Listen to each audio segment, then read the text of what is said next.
Primero, buenas noches con todo, muchas gracias.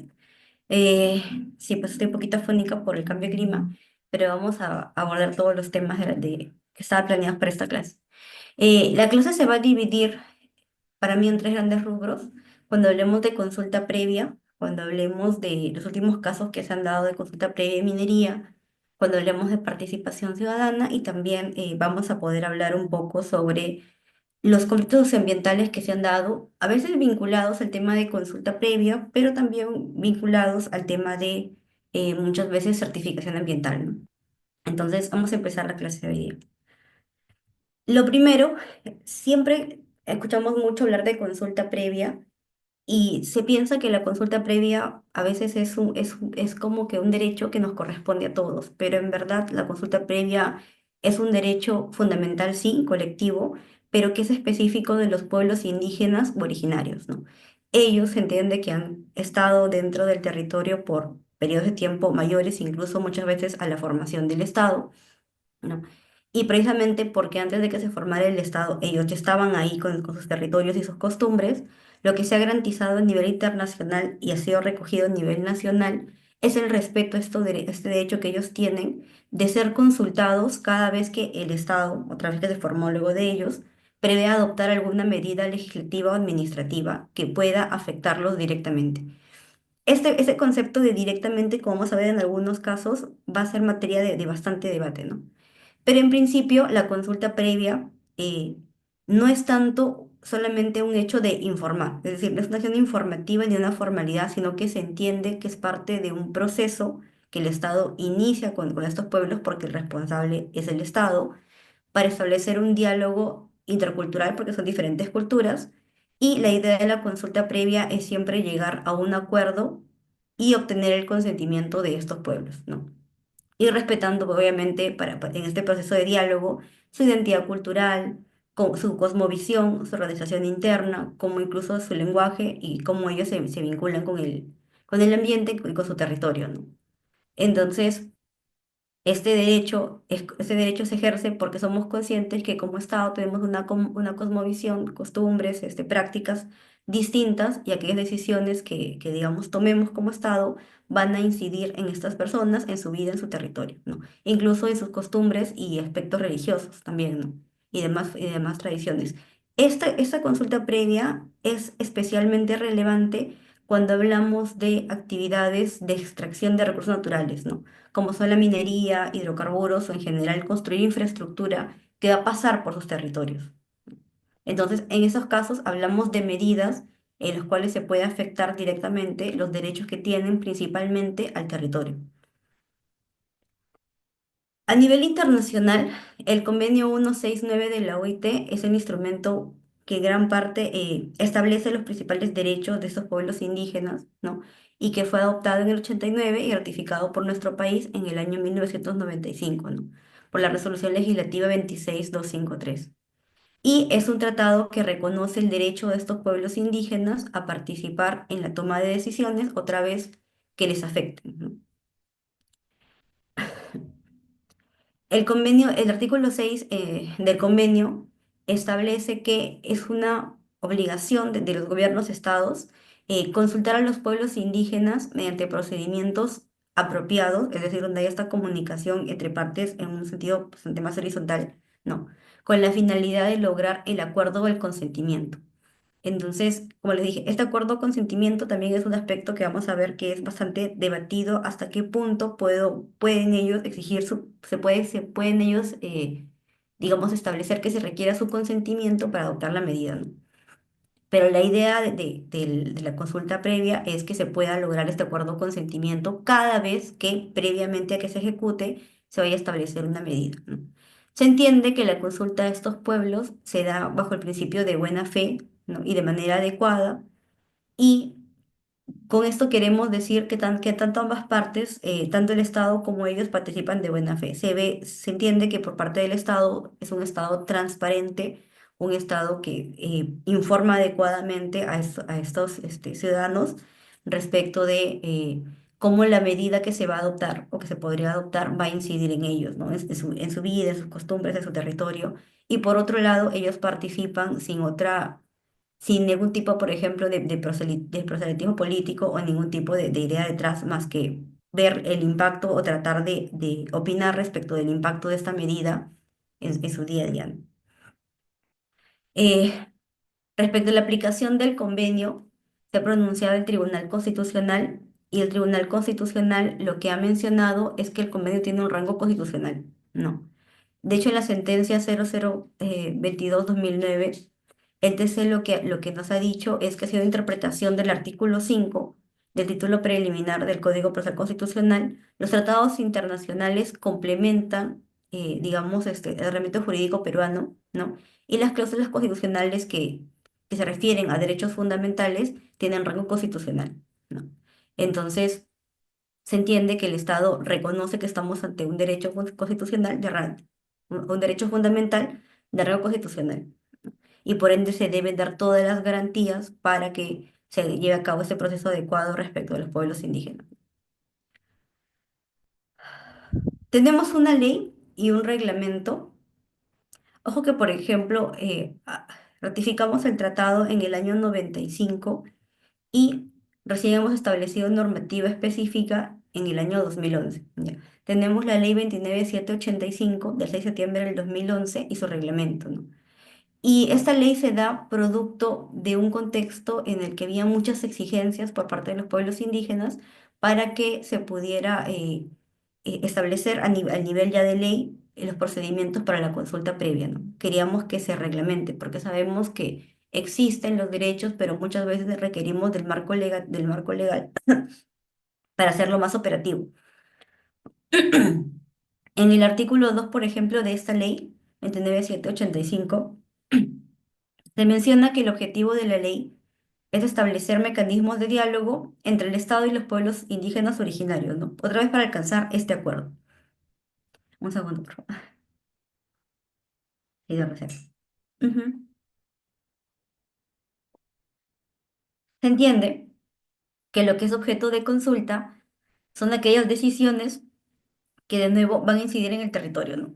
Esto se puede dar mediante la entrega en concesión, por ejemplo, de recursos naturales o también mediante entrega de infraestructura. Un segundo, por favor.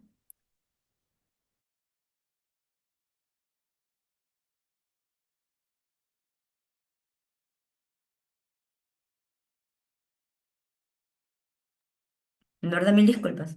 Es por el tema de la tos que tengo todavía.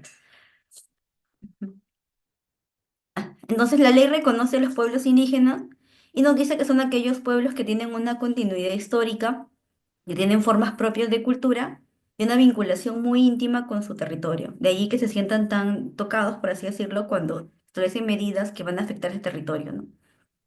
La ley también nos habla de que hay una autoridad técnico-normativa, que en este caso es el Ministerio de Cultura, y que se entiende que esta, digamos, entidad que va a ser el ente rector en materia de consulta previa, lo que va a hacer es guiar a las entidades promotoras de las medidas, que pueden ser los ministerios, diferentes ministerios como el MINED, el MIDAGRI, ¿no? Durante el procedimiento de consulta previa, ¿no? El reglamento se dio un año después y establece ya de manera más detallada cuál va a ser el procedimiento concreto que debe seguir el Estado. Es interesante porque aquí vamos a tocar el tema de este consentimiento al que se debe llegar.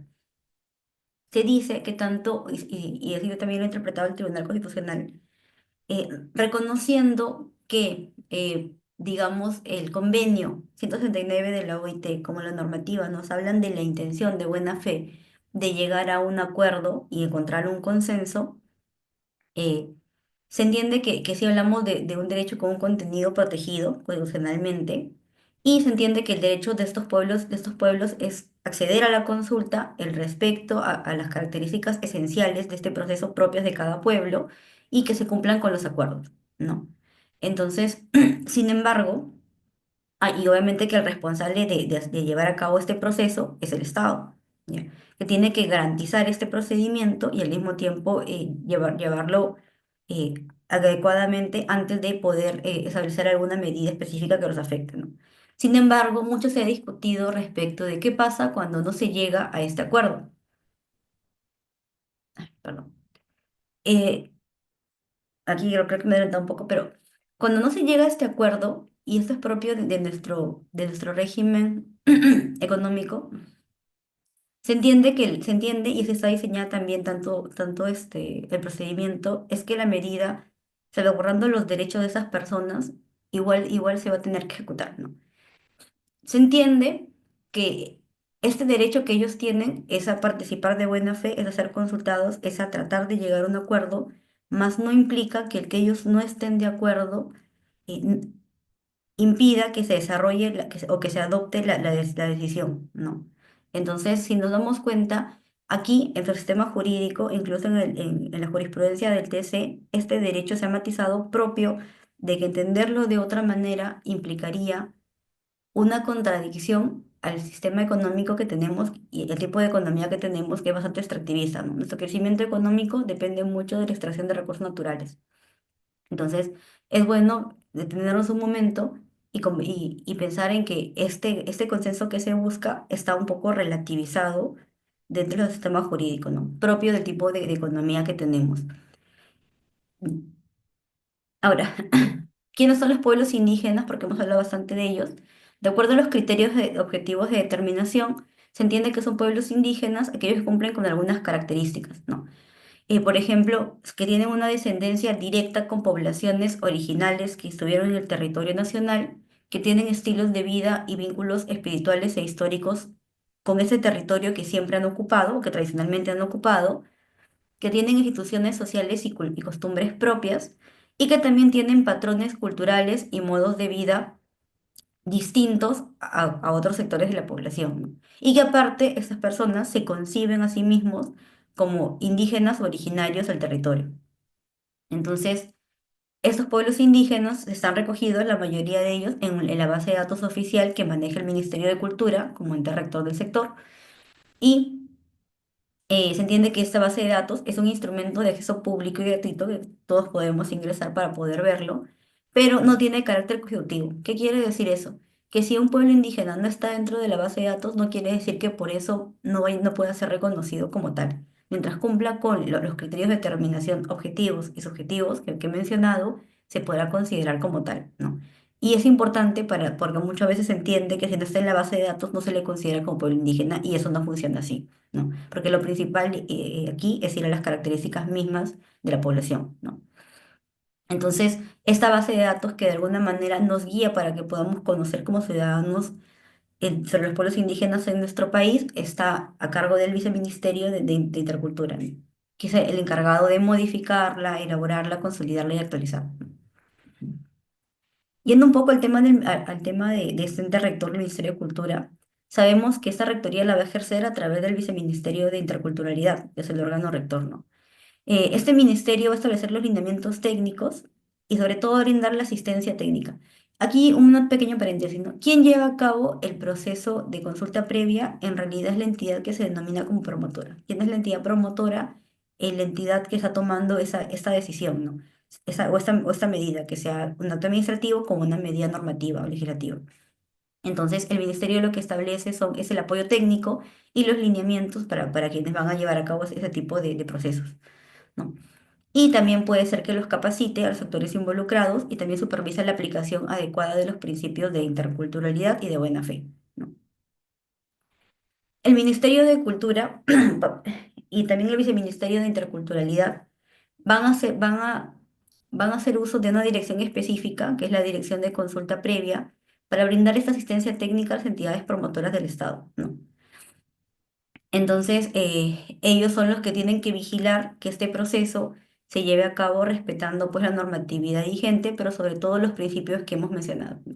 Como el de buena fe, como el de interculturalidad, y sobre todo garantizar de que la información esté dada en términos adecuados y de forma oportuna a los pueblos indígenas para que se dé bien este proceso, ¿no? Entre justo los principios que estamos comentando, los principales principios que van a aplicar en el régimen de la consulta previa, o para este proceso en sí, van a ser el principio de oportunidad, el de interculturalidad, el de buena fe, el de flexibilidad, el de plazo razonable, el de ausencia de coacción y de información oportuna. volviendo a cada uno de ellos, cuando hablamos del principio de oportunidad, decimos que la consulta es oportuna si se realiza antes de aprobar cualquier medida estatal, ¿no? Que pueda afectar a este pueblo indígena. Entonces se entiende que por el principio de oportunidad, la consulta para que sea válidamente realizada tiene que ser hecha como un proceso previo. ¿Por qué? Porque yo quiero garantizar la participación anticipada de esta población, de este pueblo indígena, y que ellos puedan, por ejemplo, hacer algún tipo de observaciones o retroalimentación a la medida, incluso pedir precisiones o modificaciones. Entonces entiende que eso lo pueden hacer si es que antes de que se implemente la medida o de que se otorgue el acto administrativo, han tenido esa oportunidad de dar sus apreciaciones, ¿no? Se entiende que también se rige esta consulta previa por el principio de interculturalidad, porque se entiende que tenemos en nuestro país variados pueblos indígenas, son muchos pueblos indígenas, entonces cada uno tiene pues, sus propias culturas, su propia cosmovisión, y se entiende que el proceso debe reconocer y respetar las diferencias, o sea, no va a haber un proceso homogéneo para todos. No, no que cada uno, o sea, si bien hay plazos y pasos que se deben seguir, se entiende que las características como el tipo de información, dónde coloco la información, a quién la facilito, o por ejemplo, en qué idioma lo doy, o si permito intérpretes, va a depender mucho del pueblo indígena. Entonces, por el principio de interculturalidad se reconoce y respeta que hay diferencias culturales entre el Estado y los pueblos indígenas y el proceso tiene que adaptarse a las lenguas y formas de organización, ¿no? ¿Quiénes son las autoridades? ¿Cómo se organizan ellos? ¿En qué tipo digamos, reuniones discuten estos temas, ¿no? Y también se entiende que tenemos un principio de buena fe, de acuerdo a lo cual el diálogo siempre tiene que ser en ese entorno de confianza y respeto mutuo, ¿no? Como les dije, el Estado tiene el deber de actuar de forma transparente, brindando toda la información, y se entiende que el pueblo indígena va también de una forma de muy buena fe y de forma transparente, sin una agenda, por así decirlo, oculta, ¿no? Más que todo tratando de aportar al proceso, a este diálogo que se va a dar entre las partes para poder alcanzar un consenso, ¿no? Respecto de la medida. Por el principio de flexibilidad, el proceso debe adaptarse al tipo de medida consultada y a través de las particularidades de cada pueblo. Como les decía, no hay un único formato, sino que va a depender del contexto, un poco cómo voy llevando los pasos que me establece la ley y el reglamento, ¿no? Y se entiende que también el proceso debe darse en un plazo razonable, porque el plazo que se les va a dar a ellos para que comprendan, para que internamente discutan y puedan dar aportes a este proceso tiene que ser, pues, un plazo razonable, ¿no? No podemos apurarlos tampoco, ni podemos imponer plazos que debido a su participación. Si bien el proceso tiene un plazo máximo, se entiende que deberíamos no establecerles plazos muy cortos para que ellos den una respuesta, ¿no? Porque estaríamos presionándolos. Entonces, como que no habría tanta buena fe, ni tampoco habría esta flexibilidad al proceso. Y también tiene que entenderse que hay ausencia de coacción, ¿no? La participación de este pueblo indígena debe ser libre y sin presiones, ¿no? No se puede, por ejemplo, manipular el proceso ni que ellos sientan ningún tipo de injerencia ni de presión respecto de la decisión que van a adoptar finalmente. Y la información tiene que ser oportuna porque tenemos que darle toda la información relevante y tiene que ser de forma clara y comprensible, muchas veces en el idioma de ellos, ¿no? Y como les dije la semana pasada, cuando veíamos el tema de acceso a la información pública, la participación siempre presupone el acceso. Y el acceso efectivo va de la mano con la comprensión de aquello que me está haciendo que, respecto de lo cual yo debo emitir una opinión y participar en la toma de decisiones de mi país o de mi territorio, ¿no? La consulta previa, ¿cuándo se aplica? ¿No?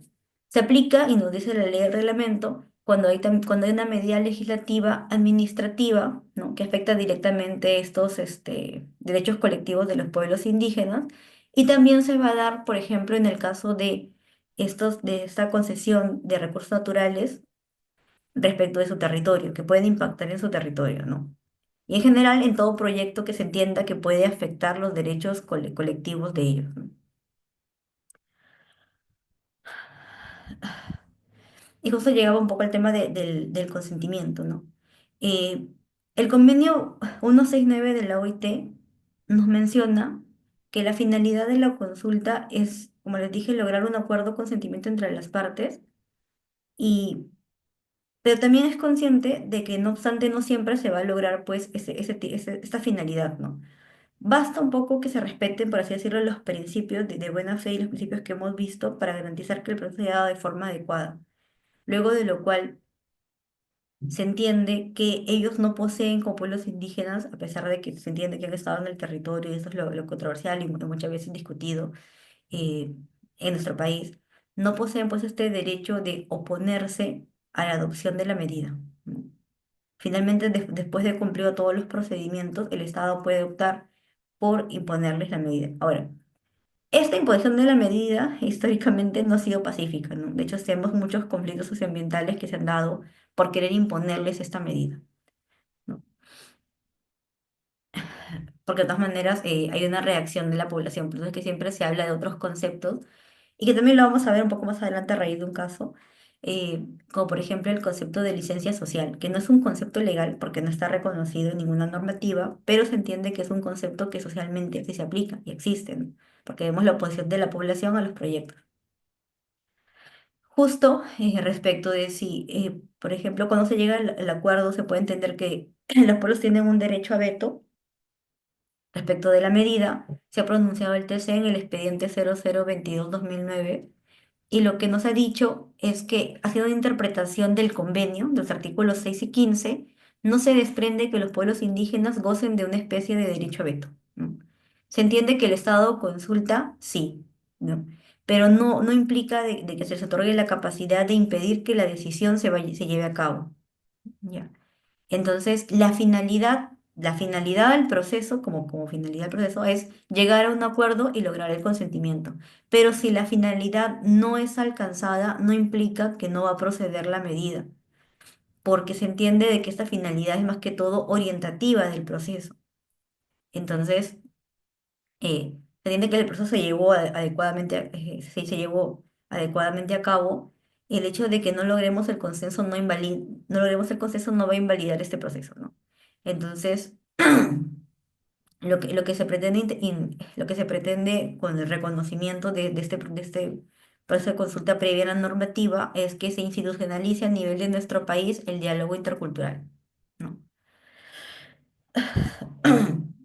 No, lo que sí les corresponde a ellos es que obviamente si es que ya se va a implementar esta medida y va a afectar, por ejemplo, los derechos que pueden tener sobre su territorio, va a ser un aspecto de poder recibir una compensación por este uso de ese territorio, ¿no?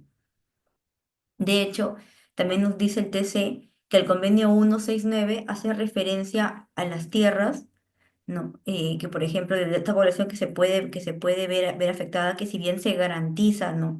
La protección de las tierras que han ocupado durante muchos años, la idea es que si en alguna medida, por ejemplo, hablamos de una quizás expropiación o simplemente el establecer algún tipo de derecho sobre el territorio indígena, lo que tiene que haber es un tema de indemnización. Y esto es muy interesante porque es precisamente una de las figuras que pasa en minería. Sabemos lo que es la servidumbre minera, ¿no? Cuando hablamos de proyectos que van a requerir, a falta de acuerdo entre las partes, que el Estado establezca una servidumbre a favor de un particular. Entonces, el TC reconoce que este derecho, que si bien es fundamental, debe entenderse pues armónico con también el marco constitucional que regula recursos naturales en nuestro país y que nos dice que, por ejemplo, si bien se reconoce la propiedad respecto del suelo, se entiende que el recurso que está en el subsuelo nos corresponde o le corresponde a la nación y por ende el Estado lo administra, lo concesiona y lo entrega, ¿no? Y que de alguna manera ambos derechos tienen que encontrar pues un punto medio, ¿no? Una lectura en equilibrio. Entonces, también lo que nos menciona el TC es que si bien algo más que hay que tener en cuenta, aparte de la indemnización por la afectación a su territorio, es que no solamente cuando se calcula esta indemnización hay que tener en cuenta el tema de cuánto vale el terreno, sino que también lo que debe considerarse es que precisamente al ser pueblos indígenas, vemos que una de las características objetivas era esta vinculación tan íntima que tienen con el territorio y cómo lo conciben. Entonces, muchas veces con un enfoque bastante más cultural, incluso religioso, y cuando se les priva su territorio, no se pone en riesgo solamente el suelo así como recurso, sino que también lo que se pone en riesgo muchas veces son los valores espirituales que ellos puedan tener asociados a ese territorio.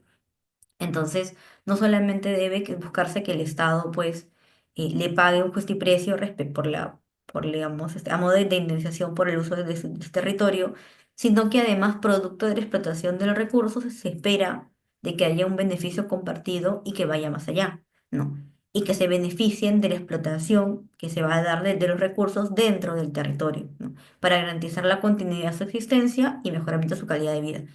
Este enfoque de entender de que se está privando, por así decirlo, a la población más cercana más cercana digamos, de la zona a un proyecto y que sea quien debe recibir los beneficios, aplica en realidad para todos, ¿no? No solamente para pueblos indígenas, sino también aplica para en general, digamos, la población que está muy cerca a un proyecto y que de todas maneras, al concederle el Estado en particular la posibilidad de extraer los recursos, se entiende de que esta población se privaría de los futuros beneficios que hay, que habría en explotar ellos estos recursos y por ende los beneficios tienen que volver hacia las regiones. Y ese es, por ejemplo, el fundamento por el cual tenemos conceptos como la regalía y el canon minero, ¿no? Algo muy parecido es lo que rescata aquí el TCI. Nos dice no solamente hay que indemnizarlos por la tierra, sino hay que buscar de que la explotación del recurso, ¿no? Y toda, digamos, o parte de la riqueza que se genera en la explotación, vuelva hacia ellos a modo de mejorar sus condiciones de vida, ¿no? Entonces, en esta sentencia del TC, ¿no? Se reconoce pues el contenido del derecho a la consulta previa, ¿no? Se menciona que sí es obligatorio, no obstante, vemos las limitaciones que reconoce el TC, ¿no? Y lo que también se menciona es precisamente esto, ¿no? Un reconocimiento al convenio 69 y al rango constitucional que ostenta, y también es uno de los primeros precedentes sobre estos casos y sobre todo, como les dije, destaca bastante el principio de compartición de los beneficios de la riqueza a favor de las comunidades nativas, ¿no? Entonces, aquí el Estado está obligado a asegurar que esos beneficios le lleguen para generar pues desarrollo en el territorio, ¿no? ¿Cuál es la diferencia, por ejemplo, entre la consulta previa y el consentimiento libre, previo e informado, ¿no? O el CLPI? Eh, en realidad, el consentimiento libre, previo e informado en el convenio está prácticamente incluido dentro de la consulta previa. ¿Por qué? Porque el convenio tiene un sentido, 169 tiene un sentido mucho más garantista que la normativa de nuestro país. Al menos yo lo veo así, ¿no? Pero se entiende de que es un estándar más alto de consulta previa, porque, por ejemplo, se den aquellos casos donde hablamos de un desplazamiento forzoso, de almacenamiento de residuos peligrosos, de proyectos, por ejemplo, de impacto fuerte sobre el territorio, y implica este derecho de aceptar o rechazar la medida. De hecho, como les dije, cuando se define la consulta previa en el convenio, se habla de que tiene que haber un consentimiento libre, previo e informado. Sin embargo, eh, digamos que si bien esas características de que hay una comunicación previa, informada, y que se busque el consentimiento, no es que haya una necesidad de obtenerlo, como hemos visto en lo que se regula como consulta previa en nuestro país. Entonces, salvo casos excepcionales en los que sí o sí se va a requerir pues el consentimiento de esas personas, ¿no? Y aún así, vamos a encontrar que en nuestro país hay mecanismos por el cual las medidas se van a seguir adoptando, aún un tanto en perjuicio de la falta de este consentimiento, ¿no? Eh, pero bueno, por este consentimiento entendemos que el aspecto de libre se refiere a que no puede darse pues este consentimiento bajo ningún enfoque de amenaza o el uso de la fuerza. Por previo otra vez es la necesidad de recibir esta información y tener tiempo de revisarla antes de que se adapte. E informado significa tener toda la información de los posibles impactos que esta medida les genera, y por consentimiento se refiere pues al proceso y en el decir que sí o que no.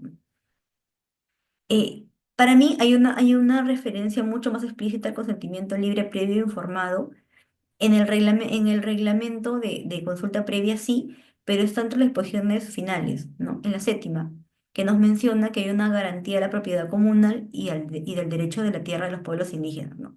Y nos dice, por ejemplo, en este caso, de que el Estado, en el marco de su obligación de proteger el derecho de estos pueblos indígenas, establece pues el uso de recursos naturales que le corresponden y adopta las medidas siguientes, ¿no? Cuando excepcionalmente se va a requerir que sean trasladados a las tierras que ocupan, se aplicará el artículo 16 y lo dispuesto en la legislación, ¿no? y no se podrá almacenar ni realizar la disposición final de materiales peligrosos en tierras de pueblos indígenas, ni emitir medidas administrativas que autoricen esta actividad sin el consentimiento. Ojo aquí, que por ejemplo, aquí sí es más categórica la prohibición de poder hacer una actividad sin el consentimiento. O sea, aquí sí se requiere el consentimiento, a diferencia, como les dije, del proceso mismo. En el proceso mismo buscamos el consentimiento como una finalidad, pero si no lo alcanzamos, ya el tribunal, haciendo esta ponderación entre el marco constitucional de protección de recursos naturales y al mismo tiempo el tipo de economía que tenemos, un poco relativiza el derecho a la consulta previa y nos dice que si no hay consentimiento, igual la medida va adoptando las precauciones necesarias, ¿no? Por parte de la autoridad que va a implementar la medida.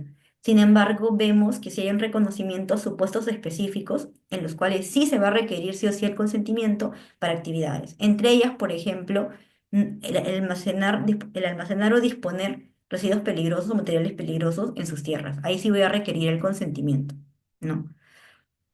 Pero, por ejemplo, cuando hablamos de el traslado digamos, de la población hacia las tierras, vemos que no se menciona en la normativa como que se requiera sí o sí el consentimiento, a pesar de que el convenio 169 establece pues que son, por así decirlo, las medidas más extremas que se pueden dar para afectar, por ejemplo, el derecho que tienen esa población de mantenerse en su territorio, ¿no? Hablamos de desplazamiento forzado, almacenar residuos, proyectos de gran escala, ¿no? En estos casos se entiende que nuestro marco legal lo ha relativizado bastante, ¿no? Y solamente cuando hablamos, por ejemplo, del tema de no disponer de materiales peligrosos, podemos hablar de la necesidad de un consentimiento expreso como tal, ¿no? Y de otro lado, por ejemplo, también encontrarte referencia en el régimen de protección de los conocimientos colectivos de los pueblos indígenas vinculados a recursos biológicos, ¿no?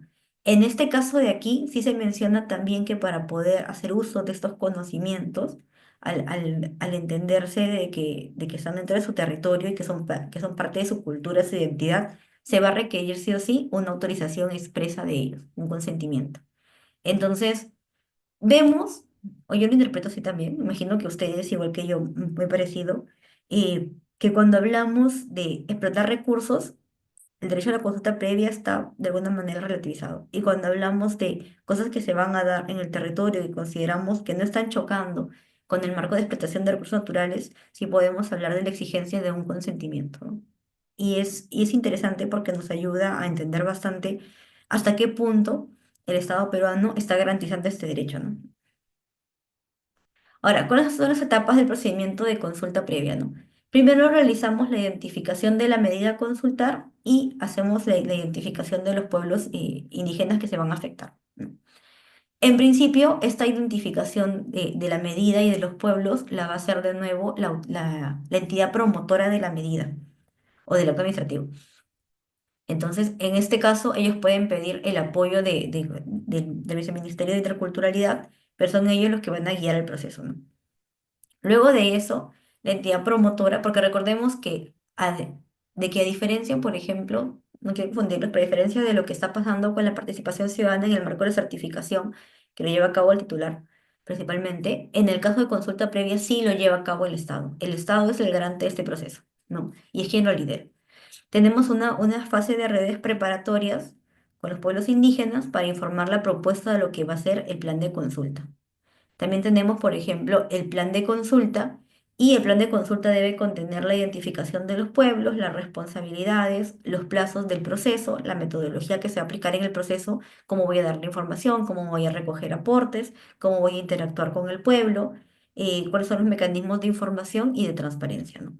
Y luego de eso tenemos la presentación del plan de la consulta y la medida, que es en buena cuenta le entrega a las autoridades y población del plan de consulta y de la medida para que ellos puedan deliberar, ¿no?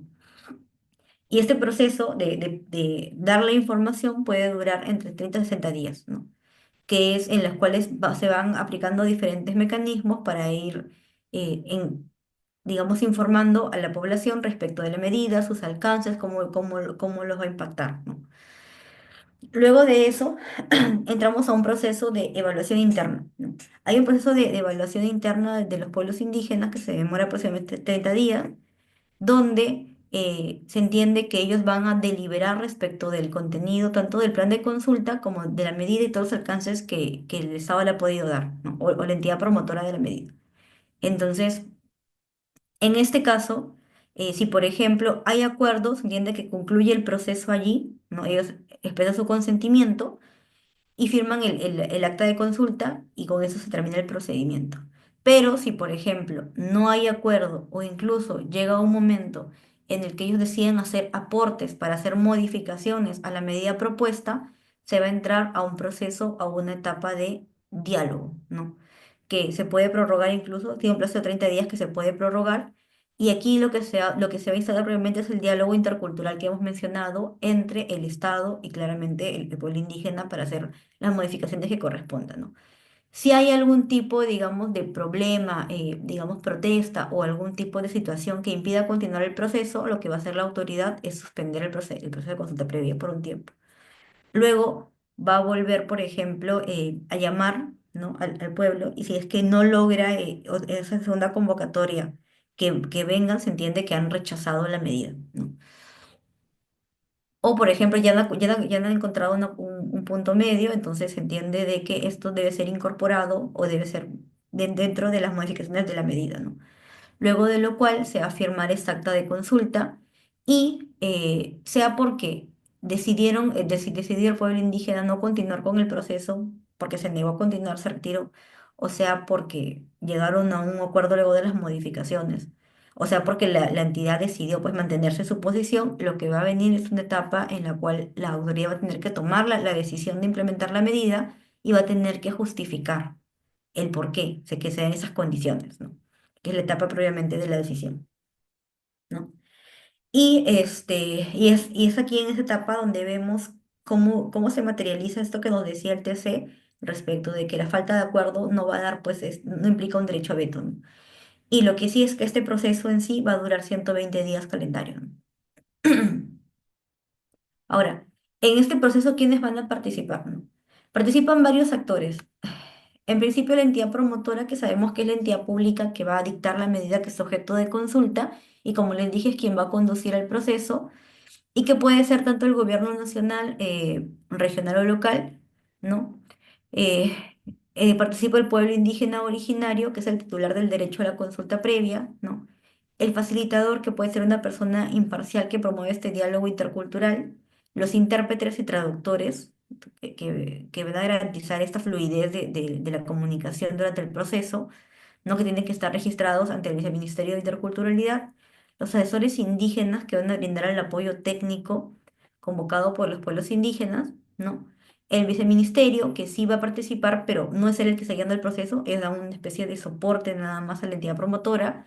La Defensoría del Pueblo también puede participar si quiere observar y supervisar el respeto de los derechos de la población durante este proceso. Y claramente pueden participar aquí también administrados o interesados oyendo, ¿no? Como empresas o aquellos que se van a beneficiar o que se pueden ver afectados por esta medida que se va a adoptar, ¿no? Por parte de la entidad promotora.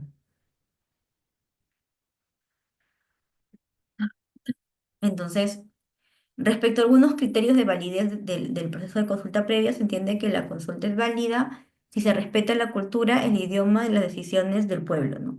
Entonces, la participación de las comunidades siempre se va a dar mediante asambleas comunales, mediante sus representantes acreditados o el uso de sus lenguas originarias. Entonces, tiene que respetarse esto, ¿no? ¿Quiénes son las autoridades con las cuales yo voy a participar, voy a dialogar en este proceso? Están acreditadas las autoridades, se respeta el idioma, la información les está llegando adecuadamente. Entonces, todas estas condiciones, que son parte de los principios que vimos, incluyendo el tema de flexibilidad, de buena fe e interculturalidad, deben ser garantizados por la entidad promotora. No.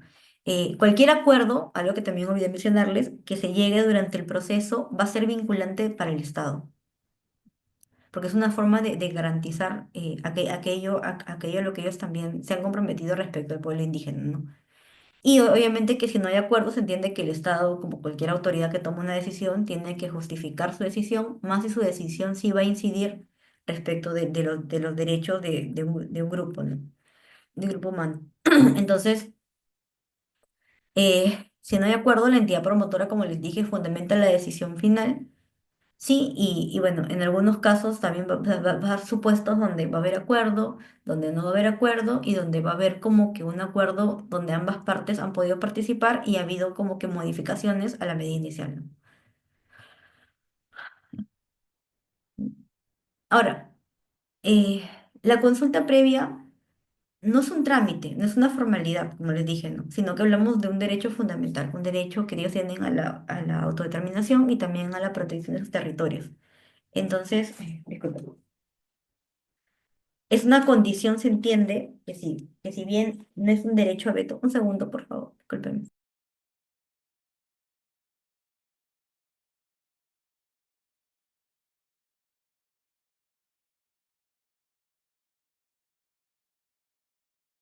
Si bien no es un derecho a veto, sí implica de todas maneras de que, o sea, si es que no, si es que se vulneran los principios o no se lleva siguiendo los pasos, o se entiende que, por ejemplo, ha habido una presión o una interferencia o algún tipo de amenaza sobre el pueblo indígena, sí puede implicar, por ejemplo, la nulidad la nulidad de un acto administrativo, digamos, el cuestionamiento de la medida si es normativa, incluso puede llegar a un tema de conflictividad social, ¿no? Entonces, es bueno y es oportuno que las autoridades, más que como una formalidad, de hecho en ningún aspecto, ¿no? Ni la participación ciudadana ni la consulta previa deben verse como formalidades, sino como formas de alcanzar la gobernanza, es decir, este acuerdo, este buen relacionamiento que debería existir entre, por ejemplo, el Estado, la población y otros actores importantes, ¿no? Y también es una buena forma de entender de que, o de alcanzar la legitimidad de las decisiones, ¿no? Entonces, porque si no porque si no sigue con este procedimiento o hay cuestionamientos a este procedimiento, lo que sí va a haber es bastante inseguridad jurídica, ¿no? Y esto va a afectar, en nuestro país ha afectado mediante paralizaciones, sanciones, afectación a la imagen de muchas empresas, e incluso litigios internacionales, ¿no? Por la falta, pues, de hacer este diálogo anticipado.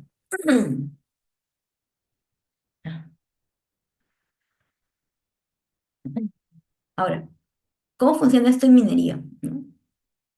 En minería se ha establecido mediante Resolución Ministerial 403/2019, debe ser modificada por otra resolución ministerial, que el proceso de consulta previa se inicia después de la emisión de la certificación y antes de la autorización o de brindar la autorización o título habilitante para el inicio del proyecto.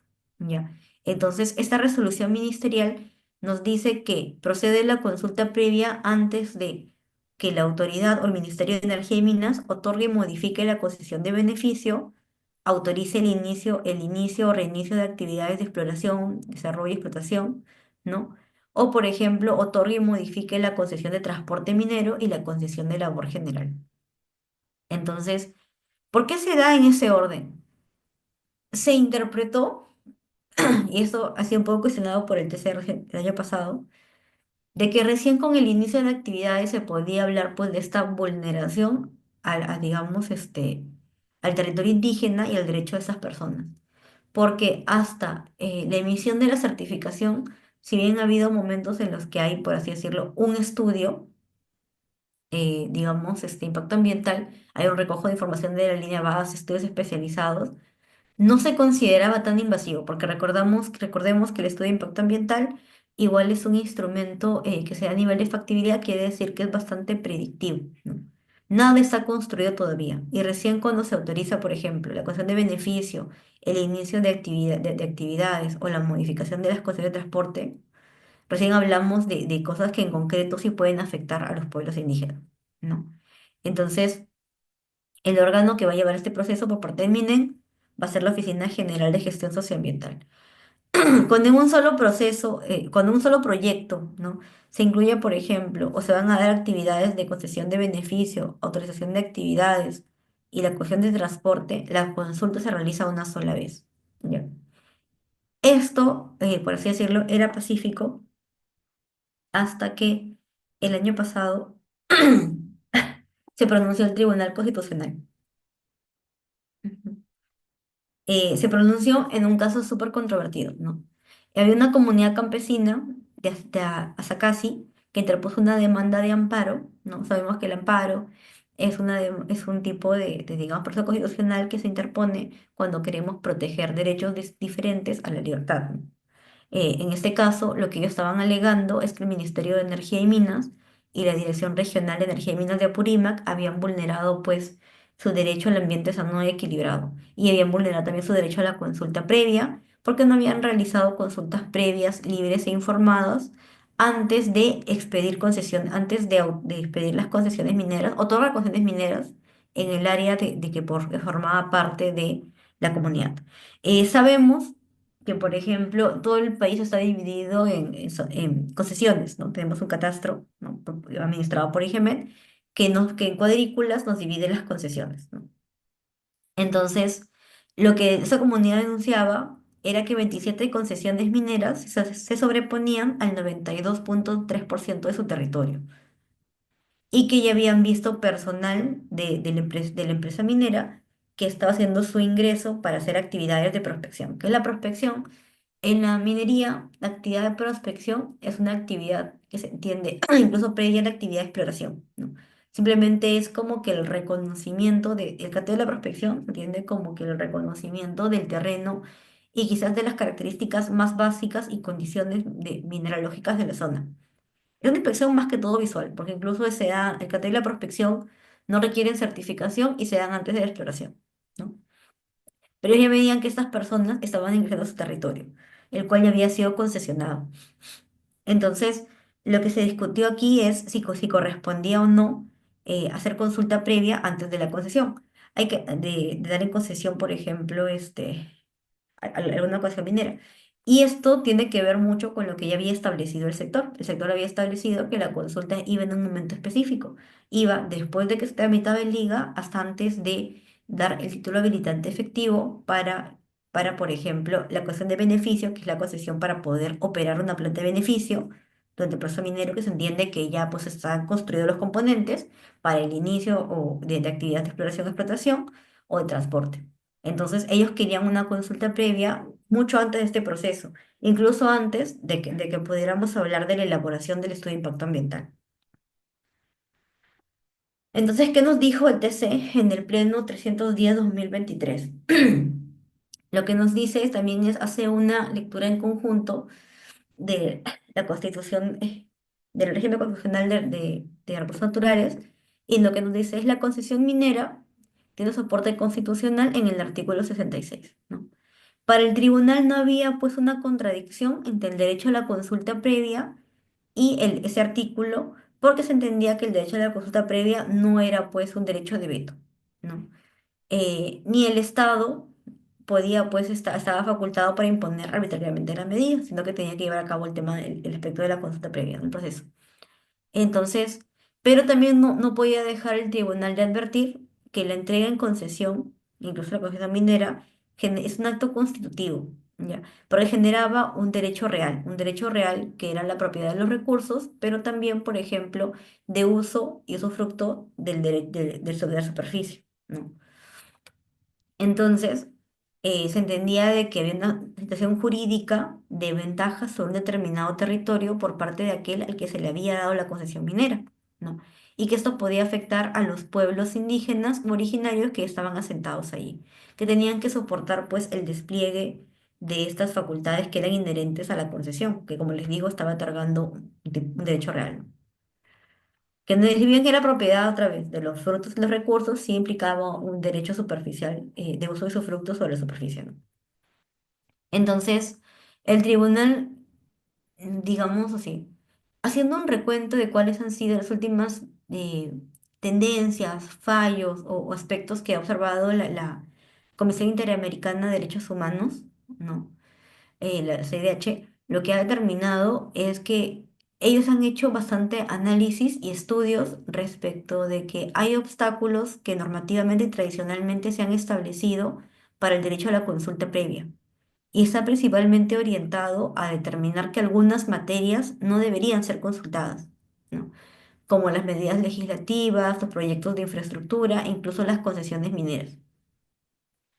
Pero el tribunal desea reflexionar respecto de esta ponderación que hace la Corte Interamericana y nos habla del impacto que puede tener pues, el otorgamiento de concesión minera en la vida de estos pueblos indígenas, ¿no? Entonces, si bien entiende que de acuerdo a la normativa peruana, la concesión no autoriza en sí el inicio de actividades, sí estaría pues reconociendo un derecho real de un tercero sobre el territorio indígena. Entonces, lo que determinó es que en todo caso, y aquí es medio contradictorio y para mí entra en una serie de contradicciones y como que el tribunal no llega a definir muy bien su posición, ¿no? Ahora, hay que tener contexto de esta medida ya. En minería tenemos muchas críticas respecto de lo que se considera como tramitología para iniciar un proyecto, ¿no? De por sí, el reconocer la necesidad de un procedimiento de consulta previa adicional al momento digamos, otorgar la concesión, lo que va a hacer es demorar más la ejecución de proyectos mineros. Entonces, allí de por sí viene un obstáculo y un aspecto criticable, ¿no? Pero después, el tribunal como que mete una serie de conceptos y hace una serie de comparaciones que no quedan tan clara cuál es la posición finalmente, ¿no? Porque lo que nos dice es la concesión, si bien la concesión debe ser objeto de consulta, ello solamente debe suceder cuando se advierta que se afecta directamente a un pueblo indígena o originario. Y es que resulta esencial para garantizar estos derechos, ¿no? Pero en general, si bien la concesión, como dicen, no, debe darse esta consta previa cuando la concesión afecte directamente al pueblo indígena originario, eh, entendida como que la concesión cuando otorga este derecho sobre la superficie al titular para poder realizar la actividad propiamente que va a ser posteriormente la extracción del recurso, bajo la interpretación que ellos hacen, va a afectar siempre al pueblo indígena originario, porque hablamos de la afectación del territorio. Entonces, no queda tan claro o por qué se vuelve de pronto tan poco categórico para reconocer y no reconocer que debería haber pues una consulta previa antes de la concesión minera, ¿no? Como que aquí, eh, como que duda un poco, me pareciera, respecto a la posición que tiene, ¿no? Entonces, pero continúa, ¿no? Y dice, ¿no? En suma, es un mandato implícito de la Constitución armonizar el derecho a la consulta previa y el otorgamiento de concesiones, ¿no? En base a los principios de interpretación de la realidad y el rol pacificador que cumple el tribunal, entonces tiene que contribuir a los proyectos mineros que surgen de dichas concesiones cuenten con la llamada licencia social, ¿no? Con el consentimiento y acompañamiento de los directamente afectados. Y aquí un poco se contradice con lo que anteriormente ha mencionado, ¿no? Ha mencionado anteriormente que la consulta tiene una finalidad orientativa, que el objetivo es el consentimiento, pero que si no logramos el consentimiento, igual va a continuar el proyecto porque se entiende que tenemos que respetar pues este dominio eminente que tiene el Estado sobre los recursos y estos beneficios que la explotación del recurso tiene para todos. Pero aquí como que se contradice y haciendo alusión a la CIDH y respecto a sus criterios de cosas que han sido tradicionalmente excluidos de consulta y asimismo a un tema de ser supuestamente realista, porque nos habla de una interpretación desde la realidad y el rol pacificador, está haciendo un reconocimiento de un derecho que ellos tienen a dar esta aprobación a los pueblos indígenas, ¿no? Porque nos habla de que tiene que lograrse la licencia social. Entonces, llega un poco a ser medio contradictorio porque en algún momento dice, sí, que haya consulta previa a la concesión cuando afecta. Pero si nos vamos al concepto de lo que es concesión minera, bajo la interpretación que han hecho ellos, siempre va a afectar. Y de otro lado, está diciendo de que siempre hay que lograr la licencia social. Entonces, esto siempre va a implicar que tiene que haber este consentimiento o esta anuencia de las personas para poder llevar a cabo los proyectos, ¿no? Pero ahí no termina, sino que después el tribunal lo que nos dice es, bueno, se va a la normativa misma y dice, bueno, en este caso, la normativa no ha regulado la posibilidad digamos, hacer consulta previa antes de la concesión y lo que se ha visto es que hay regulación respecto de poder entregar, pues, o poder publicar los petitorios mineros de concesiones mineras antes de que se desarrollen, eh, pero como que la normativa está incompleta, entonces tendría que incluirse dentro de este procedimiento de, por ejemplo, otorgar la concesión, una parte en la que tiene que haber un procedimiento de consulta previa a los pueblos indígenas antes de dar la concesión, ¿no? Entonces, es un trabajo que le deja al Estado, a la normativa para que complemente el marco jurídico y para garantizar este derecho, ¿no? No dice que la incorporación de los pueblos indígenas originarios al proceso de publicidad de los petitorios y concesiones mineras es indispensable, ¿no? Y porque también estos pueblos indígenas son ciudadanos y también tienen derecho a la participación ciudadana, ¿no? Y por el derecho a la participación ciudadana se entiende que tienen que ser comunicados cuando haya petición minera y más cuando es en su territorio. Entonces, que tiene que modificarse la normativa. Y aquí entra a confundir otro concepto, que es el de participación ciudadana, ¿no? El derecho a participación ciudadana lo tenemos todos, no por ser pueblos indígenas, solamente por ser ciudadanos y poder participar en las decisiones del Estado. Pero no puedes comparar el derecho, por ejemplo, a la consulta previa que corresponde a estos pueblos por la afectación a su territorio con la participación ciudadana que nos corresponde a todos, ¿no?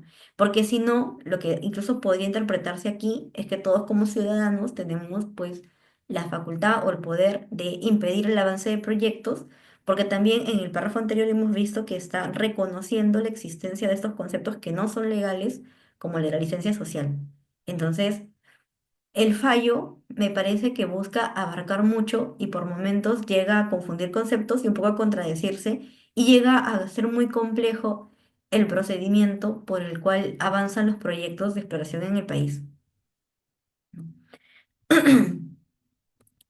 Y más aún teniendo en cuenta que teníamos, y de hecho este país puede ser materia de este debate, teníamos un procedimiento ya establecido y una lógica como país, ¿no? La lógica como país es, hacemos la consulta previa, buscamos el consentimiento como la finalidad, si no lo logramos, no hay derecho a veto, entonces se adopta la medida de todas maneras.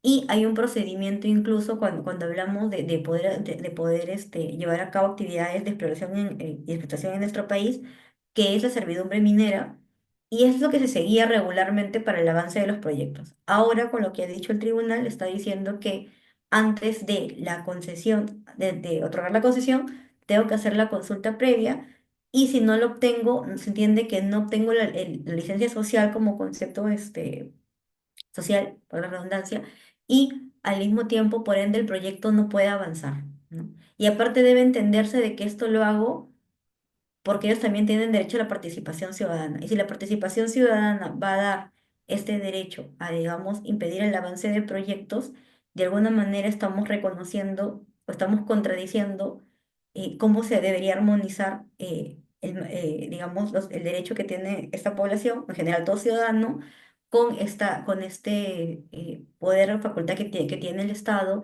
de poder digamos, o sea, hacer uso de los recursos naturales para generar riqueza para el país. Entonces, llega a ser media contradictoria esta sentencia porque tiene muchos aspectos, me parecen medios gaseosos y que no llegan a complementarse. Finalmente, lo que hace es, declara, pues, en este caso, infundada la demanda, pero después de dar todos los conceptos que ha dado, lo que dice es infundada porque actualmente no hay normativa.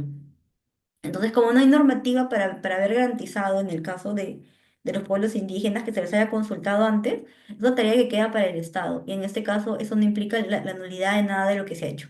Pero para llegar a esa conclusión, nos dio toda la información que hemos visto detrás. Entonces, aquí como que nos faltaría ser bastante sinceros respecto de que finalmente cómo se va a entender pues el tema del poder que tenemos como ciudadanos, incluso el poder que tienen los pueblos indígenas de poder paralizar o no proyectos, porque pareciera que hay un reconocimiento aquí a esa posibilidad.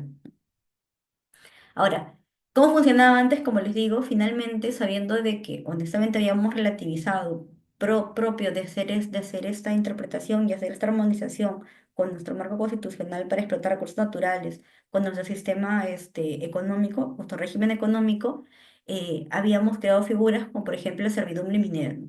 En este caso, el procedimiento ¿cuál era? Iniciaba, alguien iba hacia el Ministerio de Energía y Minas y pedía pues el inicio de este procedimiento cuando no había llegado a un acuerdo con el tercero respecto de la posibilidad de hacer uso de su terreno, ¿no?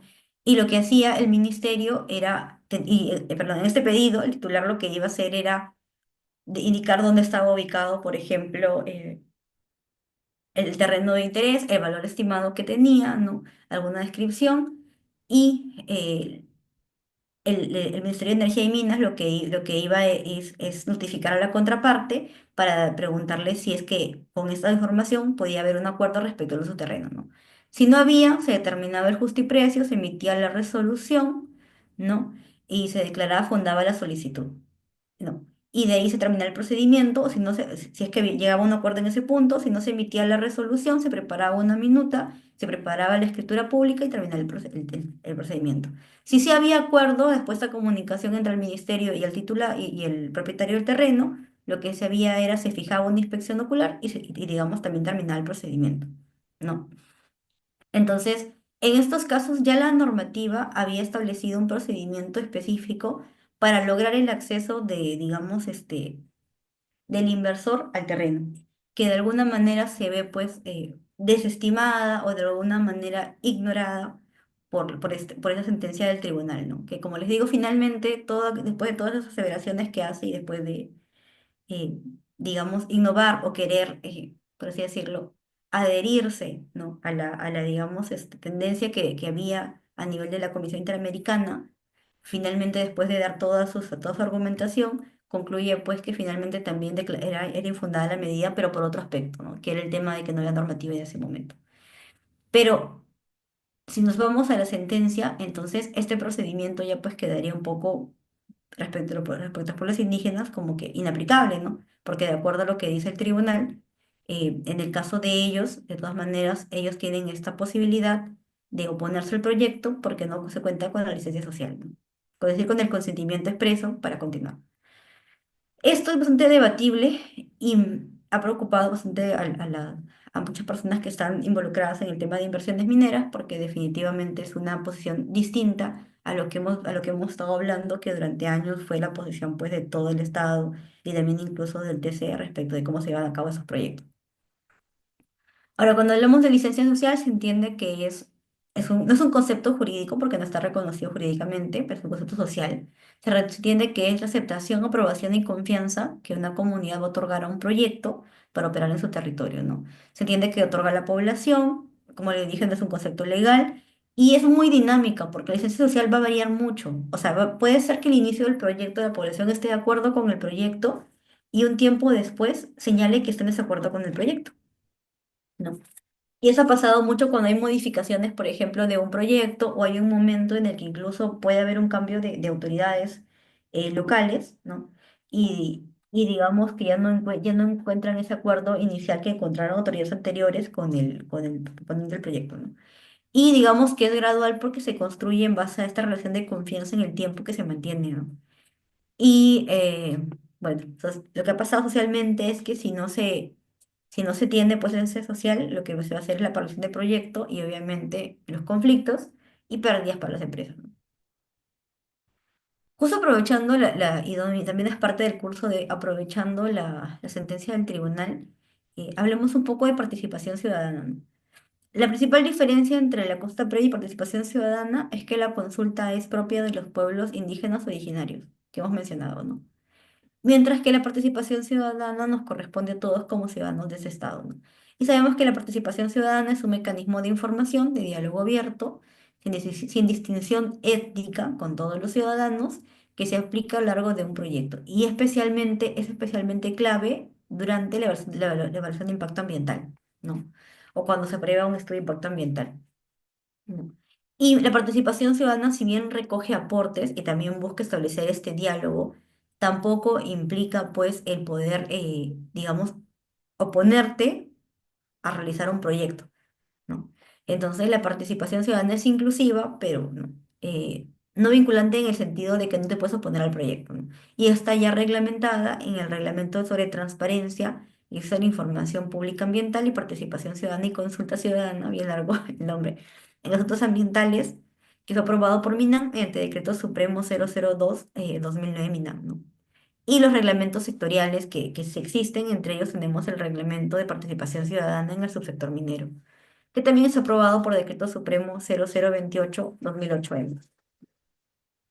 La participación ciudadana se entiende como un proceso dinámico, flexible e inclusivo, que lo que busca es también aplicar diversas formas, modalidades y mecanismos para hacer un intercambio de información entre el proponente y la ciudadanía, especialmente aquella que va a recibir los impactos de un proyecto, ¿no? Y busca generar obviamente un diálogo y un consenso y incluso la mejora del proyecto y también la mejora de las decisiones que se van a adoptar, ¿no? Se rige por principios y los principios, por ejemplo, es la publicidad de la información. Un segundo, gracias. Y se entiende que toda documentación incluida en el expediente, por ejemplo, de evaluación de impacto ambiental, aquel que va a dar lugar a la aprobación de la certificación, es público, a excepción de la información que, por ejemplo, tenga alguna causal digamos, de confidencialidad o de secretos o de reserva, ¿no? De acuerdo al tubo de transparencia, que recuerdo que lo vimos también en la clase pasada. Y se entiende que la participación ciudadana también tiene que hacerse pues en un idioma comprensible y en la lengua de la localidad. O sea, hay población que puede hablar lenguas diferentes, por ejemplo, la lengua, digamos, predominante en la capital, que es el castellano, pero que no necesariamente va a estar catalogada ya como un pueblo indígena porque no mantiene esas características de esa vinculación con el territorio, a niveles culturales y religiosos, porque ya no mantiene esos usos y costumbres, ancestrales, ni se refiere necesariamente a población que ha estado en el territorio durante varios años, ¿no? Pero también puede ser que hable otro idioma. Entonces, la idea es que sea un idioma comprensible, este proceso. Y se rige por principios también como de transparencia, efectividad y acceso oportuno. Por transparencia, otra vez, toda la información tiene que estar accesible y en términos, otra vez, comprensibles para poder participar adecuadamente, ¿no? Y cuando hablamos de la certificación, porque la participación ciudadana es propia del de la aprobación del estudio de impacto ambiental, incluso durante el desarrollo del proyecto, buscamos también informar a la población de los impactos, los riesgos y beneficios del proyecto, ¿no? Y no se busque ocultar o manipular datos. Es efectiva porque tiene un impacto real en las decisiones y lo que se busca es, o sea, que la población realmente pueda ser escuchada y en base a sus aportes poder hacer ajustes al proyecto, establecer mecanismos de diálogo y de resolución de conflictos, ¿no? También se rige por el principio de acceso oportuno, que otra vez quiere decir que tanto, y es una característica que comparten, tanto la participación ciudadana como, digamos, la consulta previa tiene que ser antes de, digamos, que se apruebe la medida. En este caso, cuando hay participación ciudadana en el marco de lo que es certificación, antes de que se apruebe el instrumento, ¿no? Y tiene que garantizarse un tiempo razonable para que todas las personas puedan informarse, deliberar y aportar, ¿no?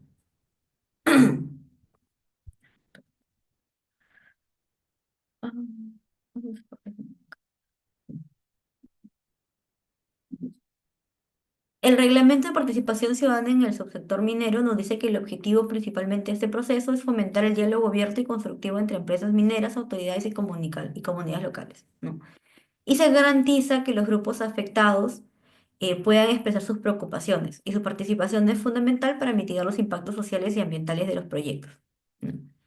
Eh, por ejemplo, ¿no? Eh, Damos aporte, o sea, da mediante participación ciudadana aportes al instrumento de gestión ambiental. ¿Qué contiene en sí un instrumento de gestión ambiental? Nos vamos a ir para entender esto a los términos de referencia comunes aprobados para estudios de impacto ambiental detallados y semidetallados por MINEM y nos dice que el estudio de impacto ambiental en minería mínimo contiene una descripción de la línea base social y ambiental, los impactos identificados, ¿no? Y su caracterización y las medidas de manejo ambiental o compromisos socioambientales que se van a establecer respecto al proyecto. Es importante que entendamos aquí este aspecto rápidamente del tema de Leia y lo importante que es también la línea base ambiental, entendiendo esta como el resultado del recojo de información en campo, que es el titular de la consultora, y que nos va a caracterizar la zona social y ambientalmente.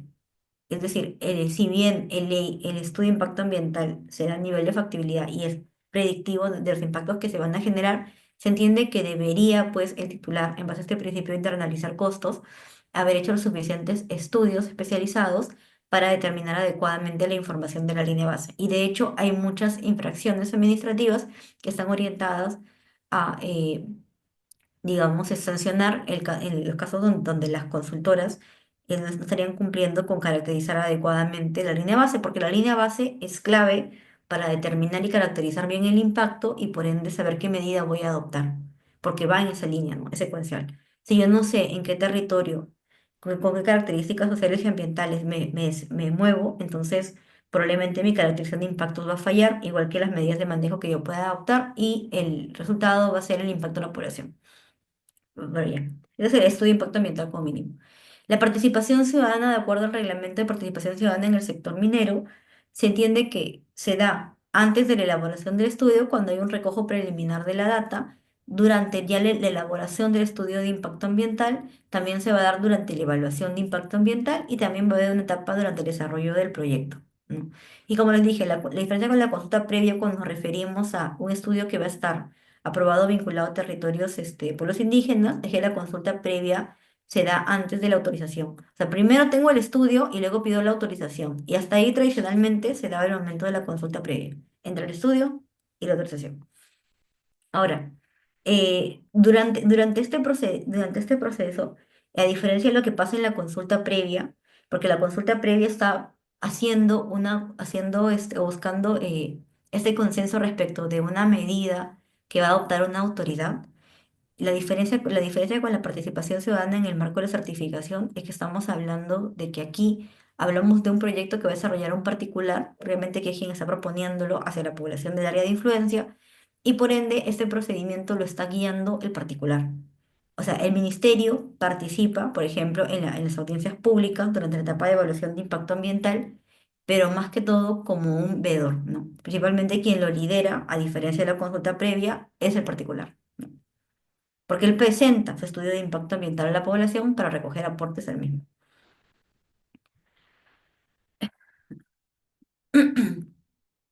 Los mecanismos de participación ciudadana se entiende que son los diferentes instrumentos para la difusión de información y la generación de espacios para la formulación de opiniones y observaciones, sugerencias y comentarios. Si bien hay un espacio que nos menciona el reglamento, la ley del CEIA y también el Reglamento de Protección Ambiental en Minería digamos, llevar a cabo la participación ciudadana, igual en cualquier momento de la evaluación de impacto ambiental, que tiene varias etapas, uno puede continuar dando aportes, ¿no? Entonces, pero de nuevo, otra vez ninguno de estos aportes, o el hecho de que no se recoja tu aporte, debería entenderse como un derecho a veto, ¿no? Entonces, los mecanismos de participación ciudadana se van a dar mediante la publicación de avisos, por ejemplo, estableciendo oficinas de información, mediante visitas guiadas, entre talleres o reuniones informativas, audiencias con intérpretes y encuestas, ¿no? Hay una audiencia muy importante en el proceso de participación ciudadana durante la aprobación del instrumento de gestión ambiental, que es en la audiencia pública.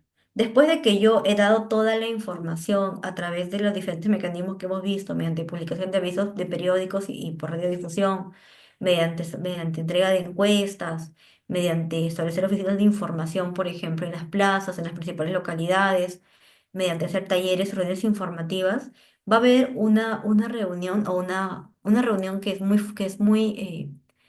es clave y de hecho es una formalidad de este procedimiento, participación ciudadana en el marco del evaluación de impacto ambiental, que es la audiencia pública. La audiencia pública se va a dar en una fecha determinada, tiene que haberse convocado 30 días calendario antes y de hecho hacer una reiteración, un aviso reiterado, 7 días antes de la fecha misma, ¿no? Y después de la audiencia va a haber 30 días para aportes y en esta audiencia van a participar, se va a dar en la localidad, eh, digamos, de mayor influencia del proyecto. La va a liderar, como les mencionaba, el proponente del proyecto con su consultora que ha elaborado el estudio, va a participar el ministerio y la idea de la audiencia pública, ¿no? es hacer una exposición detallada de todos los datos, impactos y medidas que contiene el instrumento. Se entiende que debería ser en un idioma comprensible y la información debería ser pues trasladada a la población de forma comprensible, ¿no? Y asimismo, durante toda la audiencia, la población va a formular preguntas que deben ser absueltas en la misma audiencia, ¿no? Y se entiende que lo que pregunta la población y aquella respuesta que le puede dar la consultora va a ser parte de los anexos del instrumento. Y de hecho se va a firmar un acta por todos los asistentes con la lista de participantes. Ahora, la información se entiende que debe ser tomada en cuenta durante el proceso de evaluación. Por ejemplo, si la autoridad ha estado presente, la autoridad que va a aprobar la certificación, y ha visto que la población tiene dudas, claramente lo responsable respecto del impacto, porque algo no está quedando claro, claramente lo responsable es que ellos también recojan estas dudas en las futuras observaciones que se puedan realizar al proyecto, ¿no? Para también garantizar que la población pues esté resguardada durante su desarrollo. Entonces, el TC también, curiosamente, en otro caso, un año antes digamos, el caso que hemos visto, resolvió una demanda de amparo por organizaciones indígenas, quienes mencionaban que no se realizó la consulta previa frente a un proyecto energético, ¿no? Que esta demanda fue infundada e improcedente, y aquí se hace una diferencia entre consulta previa y participación ciudadana, ¿no? Que luego vimos que un año después medio que hubo una especie de mezcolanza. Pero en ese momento, el TC lo que dijo es que mientras el derecho a la consulta previa garantiza la opinión de los pueblos indígenas se ha tomado en cuenta antes de la decisión, en la participación ciudadana buscamos la intervención libre de todas las personas o ciudadanos en el ámbito político, económico, social y de la nación, ¿no? Entonces, aquí, ¿no? El tribunal en ese pleno, disculpe, a veces esto de aquí de compartir pantalla no me deja, se pone en el medio. Ya. El tribunal en ese pleno lo que estableció es que había una distinción fundamental entre el derecho a la consulta previa y el derecho a participación ciudadana, porque dice que aunque ambos están vinculados, no son equivalentes ni intercambiables, ¿no? La consulta previa es un derecho específico de los pueblos indígenas originarios que busca que el Estado tome en cuenta su opinión, especialmente cuando hablamos de decisiones que van a afectar su vida, el territorio, su identidad o cultura, ¿no? Y la participación ciudadana es un derecho más amplio y general, es para toda la población, de poder participar en los asuntos políticos, económicos, sociales y culturales de nuestro país, ¿no? Y que en el caso del pueblo indígena, pues se puede entender como un aspecto de reforzamiento porque es complementario, porque en realidad lo principal respecto de ellos es el hecho de que ellos tienen este derecho a la consulta previa. Y, por ejemplo, el TC lo que menciona es que la participación ciudadana no es solamente una forma de consulta o asumir esto como una formalidad, sino que se entiende que, igual que pasa digamos, la consulta previa, también la participación ciudadana se busca de buena fe el poder informar adecuadamente y de alguna manera encontrar el acuerdo con la población. Pero otra vez, si no se logra, no impide el desarrollo del proyecto, ¿no? Entonces, el TC lo que llama en ese momento es a entender la especificidad y diferencia entre ambos conceptos, y que en todo caso el Estado debe cumplir con realizarlo, ¿no? Y bueno, en este caso lo que él determinó era de que a esta comunidad pues no le correspondía la consulta previa, sino que en sí lo que correspondía era la participación ciudadana, ¿no? Al no considerarse pues como un pueblo indígena, ¿no? Ahora, haciendo un cuadrito de diferencia entre los criterios, podemos mencionar que el sujeto en la participación ciudadana son todos los ciudadanos, mientras que el sujeto en la consulta previa se entiende que es el pueblo indígena o originario, ¿no? También muy parecido en lo que es el consentimiento libre, previo e informado. Y la naturaleza jurídica de la participación ciudadana es un procedimiento administrativo. En la consulta previa hablamos más de un derecho fundamental, que si bien tiene un procedimiento, no deja de ser un derecho fundamental propio de estos pueblos, ¿no?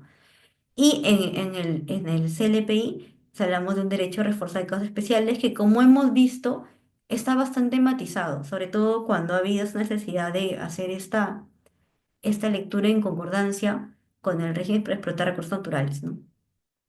Y la participación ciudadana no es tan vinculante. La consulta previa es vinculante respecto de los acuerdos a los que se arribaron. Y, por ejemplo, en el caso del CLPI, como hemos visto, por ejemplo, cuando hablamos de disponer sus peligrosos en el territorio, o cuando hablamos del uso de, por ejemplo, algún tipo de conocimiento del pueblo indígena, sí se requiere el consentimiento, pues, de la población, ¿no? Y el objetivo es informar, recoger y recoger opiniones en la participación ciudadana. En la consulta previa sí se busca la finalidad de alcanzar acuerdos, y en el CLPI lo que se busca es obtener el consentimiento expreso. Entonces, podemos establecer este cuadrito como una forma de hacer un resumen de lo que hemos conversado y diferenciar estos aspectos, ¿no? Ahora, también el curso, y es parte del curso que tenemos aquí nosotros, eh, nos ha pedido analizar el tema de los últimos conflictos, tampoco tan últimos, pero digamos los principales conflictos socioambientales que se han dado en el sector minero. Empezaremos por definir conflicto como el proceso complejo en el cual sectores de la sociedad, el Estado y las empresas van a percibir que tienen objetivos, intereses, valores o necesidades que son contrapuestos, ¿no? Y muchas veces esta contraposición digamos, digamos, de intereses, lo que va a llevar es a un conflicto, porque hay, pues, que puede escalar incluso a niveles de violencia, ¿no? Un segundo, por favor. Ujú. Entonces, en minería, usualmente, lo que tenemos es conflictos que se van a centrar en la identificación y comprensión de las tensiones entre las empresas mineras, las comunidades y el Estado, casi siempre vinculados al tema de recursos y a los impactos de la actividad minera. Si revisamos, como la segunda vez también les dije, el reporte que hace de conflictividad socioambiental o social, de hecho, la Defensoría del Pueblo, mensualmente nos vamos a dar cuenta que la mayoría de conflictos son socioambientales, están en la actividad minera y se encuentran vinculados al uso del recurso hídrico, ¿no? Entonces, ¿por qué? Porque hay una preocupación, como les dije, de poder hacer actividades que coexistan con la actividad minera digamos, reporta necesidad de bastante agua, ¿no? Entonces, uno de los principales motores de los conflictos en minería es la percepción negativa de los impactos que la actividad va a generar en el ambiente. Hace poquito estaba en clase y les dije, porque les pregunté libremente a algunos alumnos, ¿no? ¿Por qué es rechazada la minería? Y lo primero que me dijeron es porque contamina. Entonces, la percepción es muy fuerte respecto del impacto ambiental de la actividad minera, ¿no? Pero todo negativa. Entonces, las comunidades cercanas tienen miedo de que durante la extracción de este procesamiento y extracción y procesamiento de estos recursos se afecte de forma irreversible su entorno, ¿no? Especialmente las fuentes de agua de los que ellos dependen para otras actividades productivas, por ejemplo, la ganadería, ¿no? O la agricultura. Entonces, en este caso, y también hay momentos en los que la conflictividad se va a generar porque se considera que no está habiendo una distribución adecuada de los beneficios económicos que está generando, por ejemplo, la explotación del recurso. Esto comúnmente lo podemos ver cuando cuando algunas comunidades reclaman el no ser parte del área de influencia de un proyecto. ¿Por qué es importante ser parte del área de influencia de un proyecto?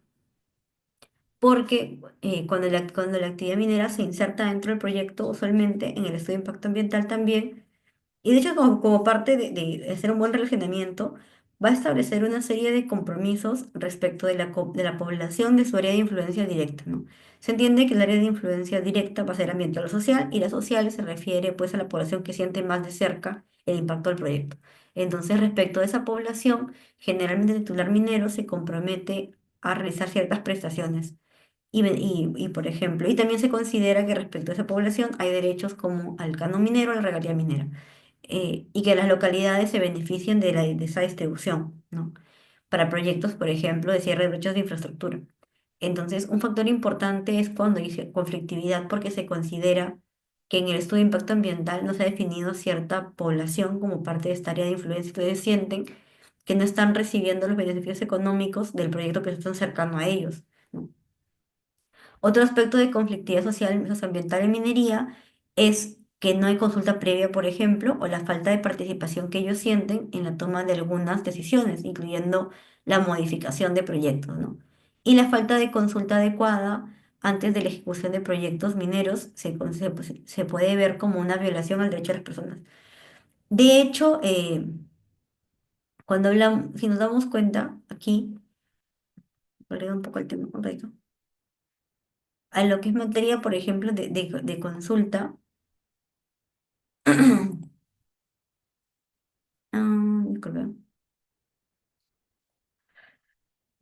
Han habido supuestos donde se ha dado, por ejemplo, previo a estos casos, no, el otorgamiento o modificación quizás de algunos títulos habilitantes como la autorización, la concesión de beneficio o digamos la concesión de transporte minero, sin que haya pasado por la población. Entonces la población ha reclamado ese aspecto.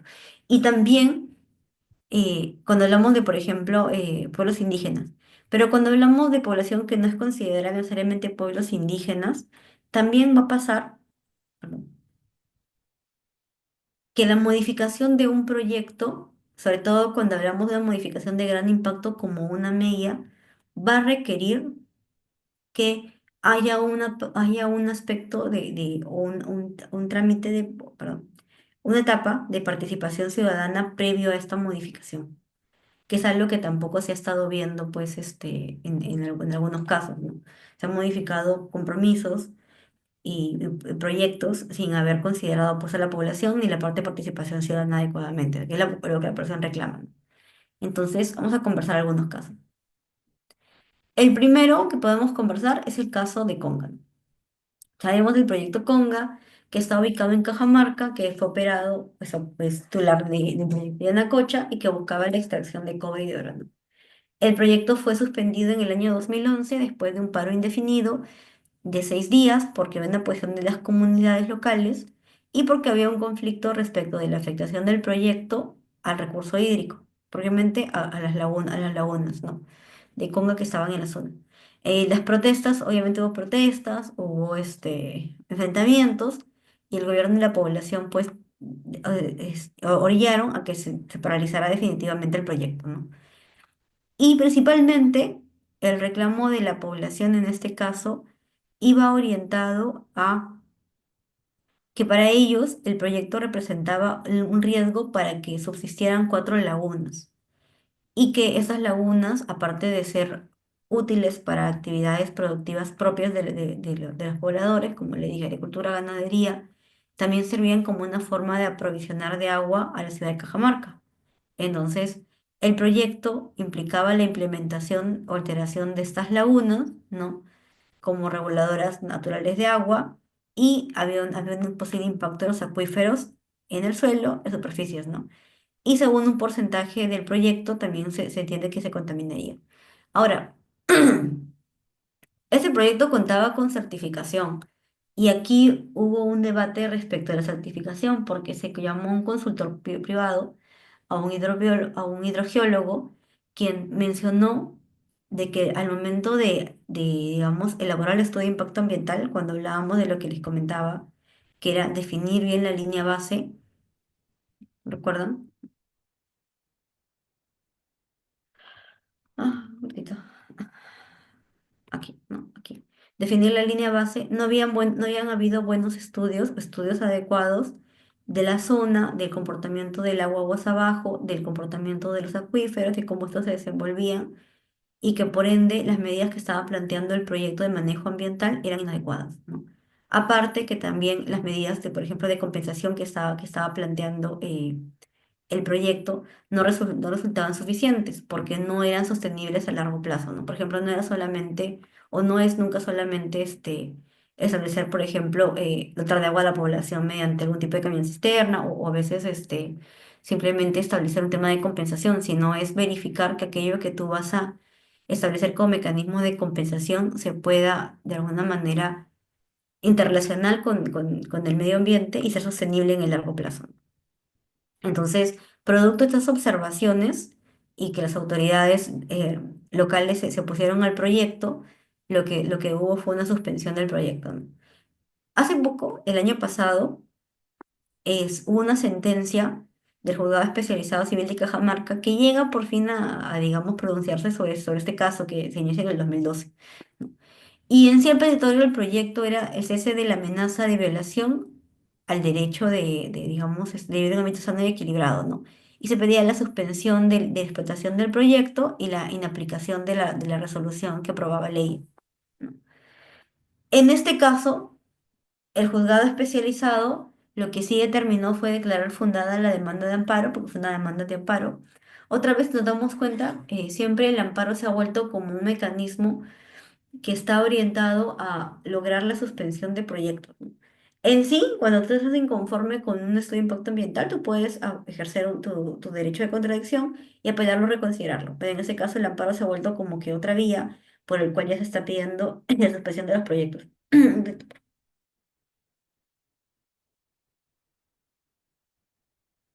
Y el debate aquí es medio, cuando lees la resolución, medio para mí contradictorio y a veces un tanto subjetivo, ¿no? Porque, por ejemplo, por un lado, viene las autoridades locales y lo que hacen es, representadas en este caso por señor Morcuarana, y lo que hacen es, digamos, presentar el estudio del hidrogeólogo, que es aquel que puede ver el comportamiento por las aguas subterráneas y minerales acuíferos, y establece de que serían deficiencias, y frente a ello, Yanacocha contrata a un profesional y también hace como que una réplica al informe de este hidrogeólogo, ¿no? Pero hay un aspecto que no me acuerdo tanto en la resolución, más allá del tema de controversia, que es el tema, digamos, de si el estudio sí en si no le generaba certeza al juez de que, digamos, no generara impactos, que me parece posición válida. Es cierta parte argumentativa en la cual ellos mencionan de que considerando que el hidrogeólogo era hidrogeólogo y el profesional de Yanacocha era ingeniero ambiental, entonces se va a dar por más válido el estudio del hidrogeólogo. Entonces, eso en verdad no es para mí un tema digamos, no debería ser un fundamento a menos que se acredite que la experiencia laboral del otro profesional está, por ejemplo, no sé, pues, por debajo o, digamos, de la experiencia del hidrogeólogo, ¿no? Porque puede haber especialización, sí. O sea, hay especialidad de una carrera y otra, o sea, sí, pero sin embargo, muchas veces la experiencia de campo también ayuda a nivelar esos aspectos, ¿no? Entonces, para mí ese considerado no iba. Pero yendo al tema de fondo, es cierto que en ese pronunciamiento lo que encuentra el juez es que no le generó certeza el levantamiento, por así decirlo, o la réplica que hace pues la empresa Yanacocha, y ante esa duda lo que opta es por aplicar un criterio pues de prevención y precaución y ordenar el cese pues de ese proyecto, ¿no? Hasta que pues se realiza una evaluación del estudio de impacto ambiental. Pero de hecho, este estudio de impacto ambiental ya estaba desfasado. Entonces sabemos que el estudio de impacto ambiental tiene una vigencia, la certificación, de acuerdo al reglamento del SEIA y la ley del SEIA, tiene una vigencia de 5 años, luego de lo cual se entiende que ha perdido su vigencia. Entonces hay que sacar un nuevo estudio. Entonces, al 2024 en que sale esta resolución, ya se entiende pues que ese estudio había perdido toda vigencia, ¿no? Sin perjuicio de que ya haya un procedimiento sobre esto, ¿no? Otro caso también fue el caso de Tía María, también un conflicto socioambiental, ¿no? Tía María fue un proyecto ubicado en Arequipa, está ubicado todavía en Arequipa, es de Sauder Cooper, ¿no? Y que buscaba explotar yacimientos de cobre en la cuenca del río Tambo, otra vez por Tapada y Tía María, denominados de Tapada y Tía María, que eran, digamos, los yacimientos que se buscaban explotar. Era minería a ojo abierto, ¿no? Los cuales se encontraban en la cuenca media del desierto de La Joya, ¿no? En Isla de Arequipa. Pequeño paréntesis, todos los casos que vamos a ver tienen un conflicto con la certificación, ¿ya? La mayoría bueno, no, sí todos, en realidad. Entonces, porque nos estamos dando cuenta que hay cuestionamientos serios a la etapa digamos, de evaluación de impacto ambiental, ¿no? La población del Valle del Tambo se opuso, no hubo protestas aquí también, y el temor fue por el uso del agua del río Tambo, que era útil para los agricultores y que abastecía también de agua a la población, ¿no? Entonces, eh, ella fue revisada en el año 2009, ¿no? Por parte de la Oficina de las Naciones Unidas de Servicio para Proyecto UNOPS, que era una comisión que estaba pasando en ese momento por el país y que como gesto político se le dijo revise el estudio para generar certeza a la población, y el estudio salió con 138 observaciones, ¿no? Entonces se rechazó. Y luego lo que hizo Sauder fue reformular el estudio, indicando que no iba a utilizar pues el agua de mar, ¿no? Porque hay dos preocupaciones. Uno, era el tema de utilizar el agua pues del Valle del Tambo y quitarle esa disponibilidad de agua a la población, que eso ponía en riesgo que pudieran desarrollar actividades como la agricultura y la ganadería. Y otra preocupación era que durante las actividades pues digamos, explotación y voladuras, estas partículas propias de esta parte de la actividad llegaran hacia la vegetación. Entonces, el estudio fue reformulado y se planteó que Sauder no iba a utilizar pues, el agua de retambo, sino que iba a traer agua desde la costa, ¿no? iba a desalinizar esa agua y hacerle su proceso, porque había que quitarle la sal propia del mar, y de otro lado que iba a establecer un cronograma y horarios específicos para la voladura para evitar dispersión, ¿no? Pese a todo ello, la población no aceptó el proyecto, desconfió de la empresa, y bueno, pues el proyecto no se llevó a cabo, ¿no? Y ahora, la desconfianza de la población también tiene sentido si tenemos en cuenta un poco lo que ha sido muchas veces el comportamiento digamos, del proponente del proyecto, ¿no? O del inversor, que muchas veces ha generado cierta desconfianza al tratar de abaratar costos, que es algo comprensible en cualquiera que esté invirtiendo, muchas veces no considerando pues los acuerdos previos que llegó con la población o aquello que le ofreció o que le dio a entender en el proceso de participación ciudadana, ¿no? Entonces, y también el hecho de que hay pasivos que rodean a la población y sabemos que los pasivos que hay en minería han generado esa percepción negativa de la actividad, ¿no? Otro problema que vimos cuando vimos cierre de minas. Entonces, la población como que un poco reconoce, o sea, desconoce y no tiene confianza, no tiene confianza en que ese proyecto se lleve a cabo y está suspendido. El año pasado, el ministro del Ambiente quería avanzar con Tía María y surgió toda una duda respecto de Leia, de Tía María, si al igual que el de Conga había perdido vigencia. Si no mal recuerdo, luego se pronunció SENACE indicando que estaba, o no recuerdo bien exactamente si es que estaba ya aprobando la modificación de Leia o está evaluándola, pero de por sí hacer esa evaluación implica de que Leia no ha perdido vigencia, ¿no? Entonces, por ahí un poco para también ese dato darle. Ahora, otro conflicto conocido fue el caso de Las Bambas, ¿no? Las Bambas, la mina de Las Bambas, ubicada en Apurímac, en Perú, fue adquirida inicialmente por un consorcio chino liderado por MMG, ¿no? Glencore, de hecho, le vendió este consorcio MMG y que después estableció, pues, el proyecto de Las Bambas y la empresa, el Minero Las Bambas S.A., ¿no? Entonces, aquí hubo dos tipos de reclamos de la población. Por un lado, lo que ellos estaban reclamando es el incumplimiento de los compromisos y falta de transparencia en una negociación donde hubo un reasentamiento de la población a otra zona. Y por otro lado, hubo también problemas de contaminación por el uso del famoso corredor minero, ¿no? Respecto al resentamiento de la población, lo que mencionaban es que hubo un procedimiento de consulta y se acordó el resentamiento de la población de Fuerabamba, ¿no? Y la comunidad Fuerabamba fue transportada o iba a ser reubicada en la nueva urbanización de Nueva Fuerabamba, ¿no? Construida por las Bambas. Entonces se construyeron viviendas, iglesias, mercados, escuelas y se dotó de servicios básicos. Sin embargo, la población pues tuvo problemas o tiene problemas de adaptación respecto de la pérdida de sus tierras, ¿no? No se acostumbró rápido al entorno. Las tierras que les dieron, por ejemplo, se consideraban no aptas para actividades como la agricultura propias de ellas o el pastoreo. Aparte, ellos también estaban reclamando de que ellos dieron más hectáreas de las que recibieron, ¿no? Y de hecho que también otra población estaba invadiendo pues los límites de la zona que habían acordado con la empresa. Entonces iniciaron también paralizaciones por eso, ¿no? Y que eso sigue siendo como que un aspecto cuestionado porque ellos habían firmado un acuerdo de confidencialidad de parte de lo que habían acordado con las Bambas, entonces era difícil entrar pues al fondo digamos, de la controversia, ¿no? Y el otro aspecto que también ellos estaban reclamando estaba bastante vinculado al tema de la contaminación por el corredor minero. Es una parte muy interesante que tiene que ver con ese aspecto de hacer la consulta también cuando estás modificando aspectos relevantes del proyecto, ¿no? En el caso del corredor minero de las Bambas, que se entiende que es una infraestructura que recorre más de 300 kilómetros, ¿no? Y de donde sale pues el concentrado hacia los puertos digamos, donde va a ser pues exportado al inicio, para el caso de las Bambas, cuando se apruebe el instrumento, antes de que Glencore se lo pase a MMG, lo que se planteó es que aquí iba a haber un mineroducto. Entonces iba a transportarse el mineral por este mineroducto, ¿no? Y para abaratar costos, durante ese traspaso de titularidad, lo que hubo un cambio en el diseño del proyecto, se modifica el instrumento y lo que se establece es el transporte por vehículos, ¿no? O por caravanas. Entonces, la población que, digamos, no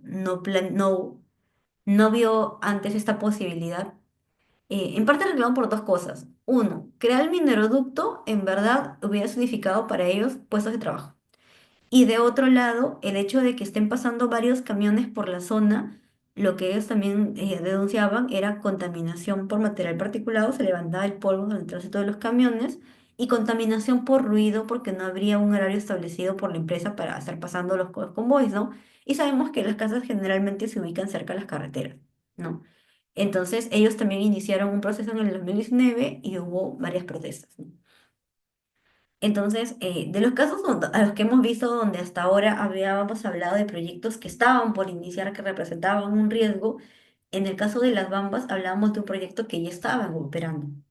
Entonces, aquí sí había componentes construidos, ya una certificación dada y por ende había posibilidades de fiscalización. Y por eso es que en ese año se establece, o, digamos, entra a tallar OEFA, y OEFA lo que también establece aquí es una serie de medidas administrativas vinculadas a limitar o restringir o de alguna manera regular el transporte de camiones por día, ¿no? Estableció horarios, estableció números de camiones, estableció medidas de mitigación, ¿no? Para poder establecer aspersores cerca de las vías de acceso para un poco tratar de paliar el efecto que se generaba por el material particulado, y aparte lo que también pedía era el humedecimiento del corredor vial para prevenir estas contingencias. Entonces, en este caso, vemos que sí hubo una actuación del fiscalizador, y lo menciono porque, por ejemplo, en el caso de Cúcuta María no hubo, y no hubo por eso, no hubo porque hablamos de un estadio bien temprano del proyecto, de nada está construido y donde ya todo empieza desde la certificación, mientras que en el caso de las Bambas sí hablábamos de un proyecto que ya estaba en operación y que más que hablar de un impacto potencial o la preocupación de la población, lo que había sí ya era un impacto más concreto, ¿no? Por eso aquí sí puede intervenir el fiscalizador, ¿no? Y el último lo hemos visto, también lo hemos conversado, que es el caso pues de Ariana, que también tiene algo muy parecido a lo que pasa con Conga y con Temaría, ¿no?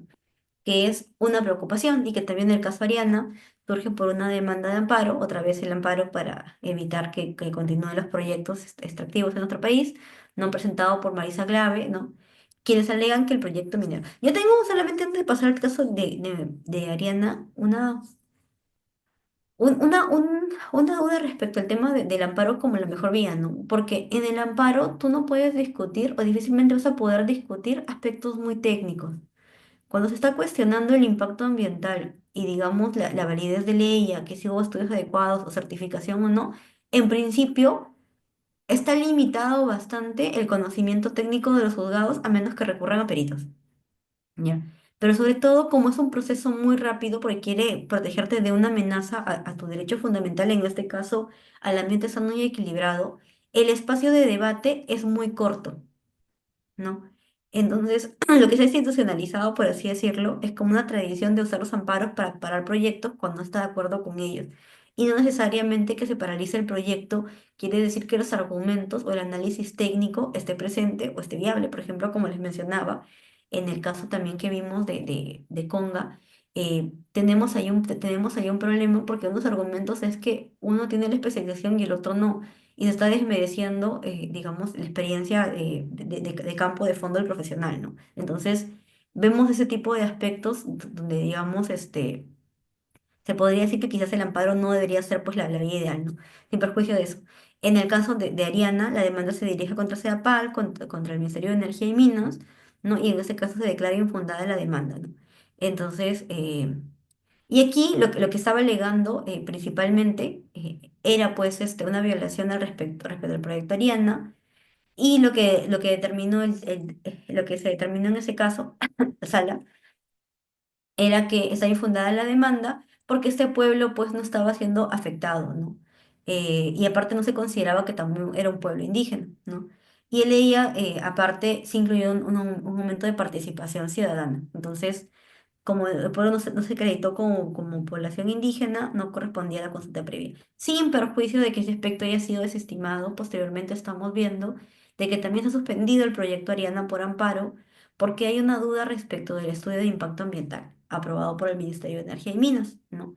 en el cual se da suspensión porque en su momento, en el año 2018, SEDAPAL y ENEL señalan de que había una preocupación respecto de que el proyecto contemplaba la construcción de una poza de relaves encima del túnel trasandino, que es el túnel que está cruzando y que está trayendo aguas de Santa Eulalia, ¿no? Por Santa Eulalia, desde Pasco hacia Lima, ¿no? Y que se entiende que es uno de los túneles que abastece de mayor cantidad de agua a Lima, ¿no? Entonces, había una preocupación y como yo les dije, me acuerdo que en la primera clase se preveía, por ejemplo, esta huella que vemos aquí es digamos, del proyecto y aquí está el depósito de relaves y aquí vemos que el túnel pasa muy cerca de esto. Entonces, cualquier accidente en el depósito de relaves podía afectar la estructura de un túnel que de por sí es muy antiguo y que no recibe mucho mantenimiento, ¿no? Entonces, la preocupación del Poder Judicial era eso y lo que se optó fue por suspender, ¿no? No lo leía, lo que hizo fue suspender el proyecto porque había encontrado también supuestamente deficiencias en los estudios hidrogeológicos de este proyecto y lo que pidió fue que se hiciera un ILLA complementario, que es algo en verdad no regulado ya, porque encima se regulan cosas medias extrañas, pero un ILLA complementario. Lo cual es medio cuestionable porque en realidad hubiera sido, en todo caso, lo ideal que se pidiera un nuevo ella. Porque recordemos que los que no hay ellas complementarios, o sea, por el principio de indivisibilidad, el ella es uno solo, ¿no? Y evalúa todos los impactos del proyecto, ¿no? Pero, por ejemplo, aquí a través también de esta demanda de amparo se ordenó la suspensión del proyecto, otra vez porque estaba generando dudas respecto principalmente de los impactos o que la información que se recogió entre la etapa de elaboración del instrumento a nivel de la línea base sea la óptima. Entonces, con eso concluye mi exposición, creo que estoy justo en el límite de tiempo.